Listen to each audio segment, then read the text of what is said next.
ಭದ್ರಾಪುರದ ಹಕ್ಕಿ ಪಿಕ್ಕಿ ಕಾಲೋನಿಯಲ್ಲಿ ಅಪ್ರಾಪ್ತ ಬಾಲಕಿ ಸಾವು ಪ್ರಕರಣ. ರಾಮನಗರ ಎಸ್ಪಿ ಶ್ರೀನಿವಾಸ್ ಗೌಡ ಸುದ್ದಿಗೋಷ್ಠಿ ಪ್ರಕರಣಕ್ಕೆ ಬಿಗ್ ಟ್ವಿಸ್ಟ್ ನೀಡಿದಂತಾಗಿದೆ. ಎಫ್ಎಸ್ಎಲ್ ವರದಿಯಲ್ಲಿ ಅತ್ಯಾಚಾರ ಆಗಿರುವುದು ಕಂಡುಬಂದಿಲ್ಲ. ಅತ್ಯಾಚಾರ ಎಸಗಿ ಕೊಲೆ ಮಾಡಿದ್ದಾರೆ ಅಂತ ಮೃತ ಬಾಲಕಿ ಕುಟುಂಬಸ್ಥರು ಈ ಪ್ರಕರಣ ಸಂಬಂಧ 10 ಜನರನ್ನ ವಿಚಾರಣೆಯನ್ನು ನಡೆಸಿದ್ದಾರೆ.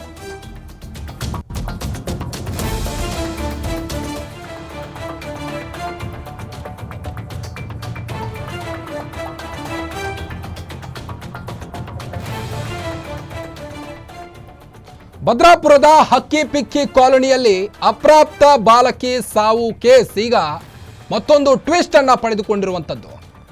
ರಾಮನಗರ ಎಸ್ಪಿ ಶ್ರೀನಿವಾಸ್ ಗೌಡ ಸುದ್ದಿಗೋಷ್ಠಿ ಪ್ರಕರಣಕ್ಕೆ ಬಿಗ್ ಟ್ವಿಸ್ಟ್ ನೀಡಿದಂತಾಗಿದೆ. ಎಫ್ಎಸ್ಎಲ್ ವರದಿಯಲ್ಲಿ ಅತ್ಯಾಚಾರ ಆಗಿರೋದು ಕಂಡುಬಂದಿಲ್ಲ. ಅತ್ಯಾಚಾರವನ್ನ ಎಸಗಿ ಕೊಲೆ ಮಾಡಿದ್ದಾರೆ ಅಂತ ಮೃತ ಬಾಲಕಿ ಕುಟುಂಬಸ್ಥರು ಈ ಪ್ರಕರಣ ಸಂಬಂಧ 10 ಜನರನ್ನು ವಿಚಾರಣೆ ಮಾಡಿದ್ದೇವೆ.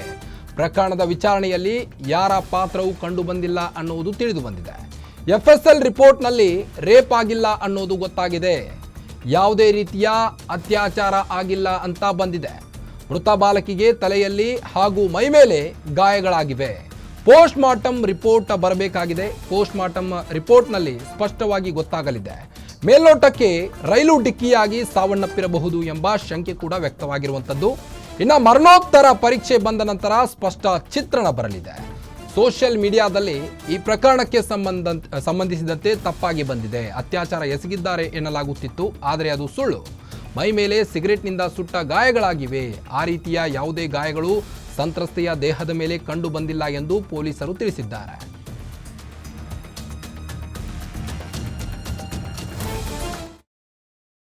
ಈ ಏನು ಬಿಡದಿಯಲ್ಲಿ ಕೇಸ್ ಆಗಿದೆ, ಅದರಲ್ಲಿ ಯಾವುದೇ ಆರೋಪಿಗಳನ್ನು ನಾವು ಅರೆಸ್ಟ್ ಮಾಡಿಲ್ಲ. ಅದರಲ್ಲಿ ಯಾವುದೇ ರೀತಿಯಾದಂಥ ನಾವು ಎನ್ಕ್ವೈರಿ ಮಾಡಿದಂಥ ಸಂದರ್ಭದಲ್ಲಿ ಸುಮಾರು 10 ಜನಗಳನ್ನ ನಾವು ಎನ್ಕ್ವೈರಿಗೆ ಒಳಪಡಿಸಿದ್ದೀವಿ.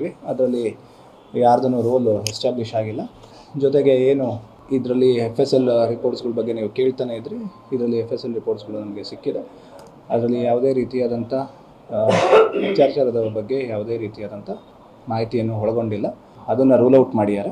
ಸೊ ಫರ್ದರ್ ಏನು ರೀಸನ್ ಫಾರ್ ಡೆತ್ ಅನ್ನೋದು ಪೋಸ್ಟ್ ಮಾರ್ಟಮ್ ರಿಪೋರ್ಟ್ಗೆ ಅವೈಟ್ ಮಾಡ್ತಾ ಇದ್ದೀವಿ. ಅದು ಬಂದ ನಂತರದಲ್ಲಿ ನಾನು ಮಾಹಿತಿ ಕೊಡ್ತೀನಿ. ಈ ಏನು ಬಿಡದಿಯಲ್ಲಿ ಕೇಸ್ ಆಗಿದೆ, ಅದರಲ್ಲಿ ಯಾವುದೇ ಆರೋಪಿಗಳನ್ನು ನಾವು ಅರೆಸ್ಟ್ ಮಾಡಿಲ್ಲ. ಅದರಲ್ಲಿ ಯಾವುದೇ ರೀತಿಯಾದಂಥ ನಾವು ಎನ್ಕ್ವೈರಿ ಮಾಡಿದಂಥ ಸಂದರ್ಭದಲ್ಲಿ ಸುಮಾರು 10 ಜನಗಳನ್ನ ನಾವು ಎನ್ಕ್ವೈರಿಗೆ ಒಳಪಡಿಸಿದ್ದೀವಿ. ಅದರಲ್ಲಿ ಯಾರ್ದೂ ರೋಲ್ ಎಸ್ಟಾಬ್ಲಿಷ್ ಆಗಿಲ್ಲ.